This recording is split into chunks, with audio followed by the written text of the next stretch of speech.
Aujourd'hui, il se dit, alors je ne sais pas si les statistiques sont encore bonnes, il se dit que 3 milliards d'images sont produites et partagées sur l'ensemble des réseaux à travers le monde. On a un besoin urgent pour une pratique éthique de la citoyenneté, de sensibiliser à cette grammaire des images, à cette réception des images, donc autant dans le sens de la lecture, dans ce qu'on reçoit, que dans le sens de la production, c'est-à-dire de photos qu'on prend chacun avec nos téléphones intelligents. Alors Paris, je suis responsable de projet et de développement au sein de l'association La Tête dans les images, qui porte désormais le projet de MAZ, Maison de la photographie Guyane-Amazonie. Cette association existe depuis 2012. Elle a été créée à l'initiative du photographe guyanais Carl Joseph, qui est aujourd'hui encore le directeur de l'association et directeur artistique, et d'Elisabeth Lama. Le principe initial de l'association était de porter un festival qui s'appelle la Biennale des rencontres photographiques de Guyane. Il s'agit d'un événement qui rassemble une dizaine d'expositions partout en Guyane, donc tous les 2 ans, d'où l'appellation biennale. Aujourd'hui, l'association continue à promouvoir la photographie en Guyane et à promouvoir la création artistique en Guyane par les Guyanais et les Guyanaises. La MAZ articule ses activités, ses projets autour de 5 pôles. On a le pôle création qui consiste à organiser les expositions, à composer la Biennale des rencontres tous les 2 ans. On en est à la 9e édition en 2025. Et il s'agit d'exposer à la fois des artistes du territoire, de nos territoires, dans le sens où on a des artistes de Guyane, mais aussi des artistes caribéens, caribéennes et amazoniens, amazoniennes. Donc on englobe vraiment le mot territoire au sens large. On a le pôle de résidence. Donc une résidence d'artistes, c'est un espace-temps qu'on offre aux artistes pour pouvoir créer, à l'image des recherches en sciences. On a aussi de la recherche en art. Les artistes ont besoin d'avoir des espaces-temps pour pouvoir étayer leurs réflexions, étayer leurs pratiques plastiques. Donc une résidence, c'est vraiment un temps qu'on offre aux artistes à travers des bourses, des hébergements et de l'accompagnement artistique, notamment par donc notre directeur artistique qui fait du mentorat pour les artistes photographes.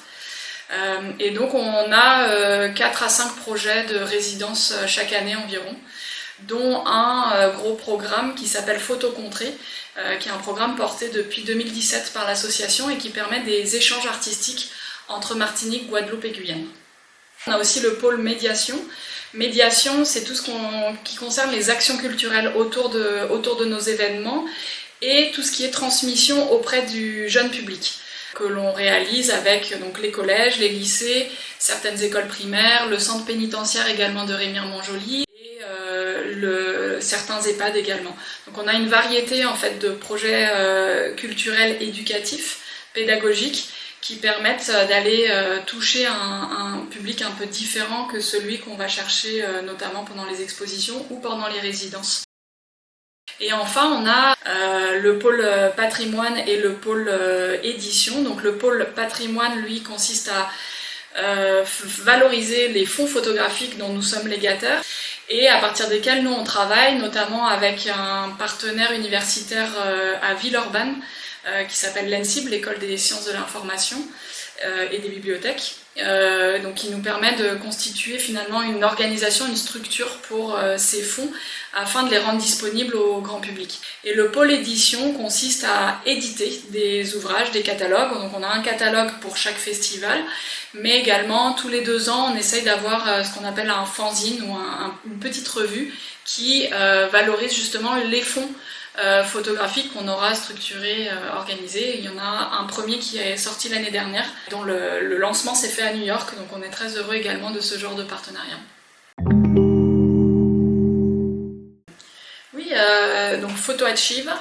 Photo Achieva, c'est un collectif de photographes qui existe depuis 1984 à Belém, qui intervient sur le territoire de Belém, mais aussi la grande région de Belém, et donc au Brésil. On travaille, on crée des échanges avec Photo Achieva, des échanges réciproques, hein, j'insiste bien sur le côté réciproque. depuis 2021.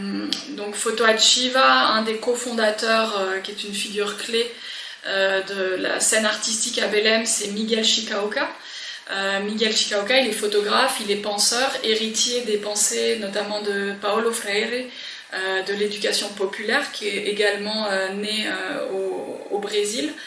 Et donc il prend la photographie comme un outil de transmission et un outil de connexion avec son environnement proche, à partir de la philosophie de la lumière, par laquelle finalement tout existe pour nos yeux. Si on n'avait pas la lumière, on ne se verrait pas, on ne verrait pas notre environnement proche, et encore moins toutes les photos dont nous sommes bombardés sur les réseaux sociaux. Il part un peu de ce principe de la lumière par laquelle tout existe quand on a une expression visuelle, en fait, pour voir et décrire ce que l'on voit avec les yeux.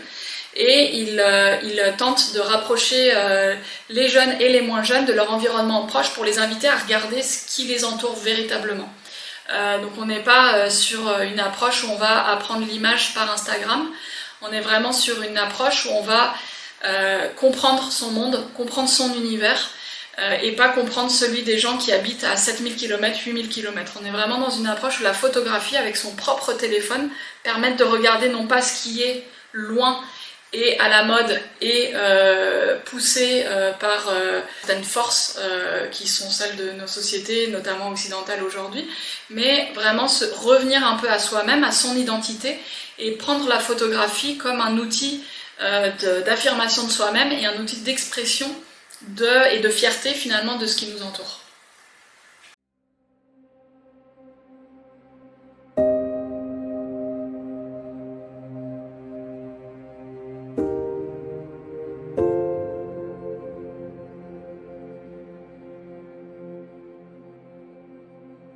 Le panero, c'est un panier en vannerie qui sert à transporter le wasai et autres produits. Donc, le panero luminoso, c'est un panier dans lequel on transporte non pas des denrées alimentaires, mais des outils, des dispositifs pédagogiques autour de la photographie. L'objectif, c'est d'avoir un dispositif qui s'adresse aux directions d'établissement.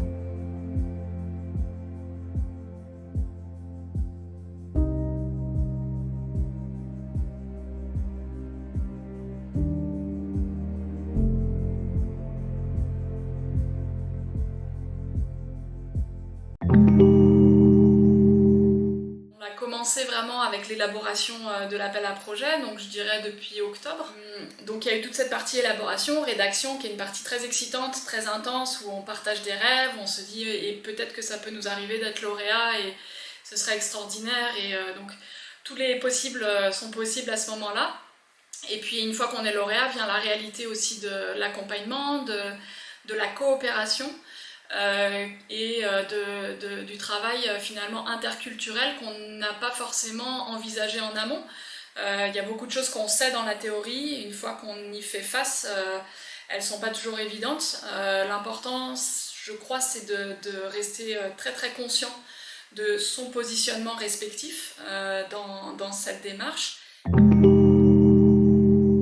Alors oui, nous accueillons des bénévoles pendant le festival, pendant la Biennale des rencontres photographiques de Guyane. On accueille, vous pouvez nous contacter directement à travers notre site internet mas-photographie.com. De toute idée, toute bonne volonté, tout projet, nous on pondère, on jauge, on priorise en fonction de nos 8 mains de salariés. Et on accueille également tous les ans 2 à 3 missions service civique. Services civiques sont assez variées, mais elles sont toujours un élément qui permettent vraiment d'apporter une couleur différente aux projets qu'on gère au quotidien, sur base mensuelle, sur base semestrielle et annuelle.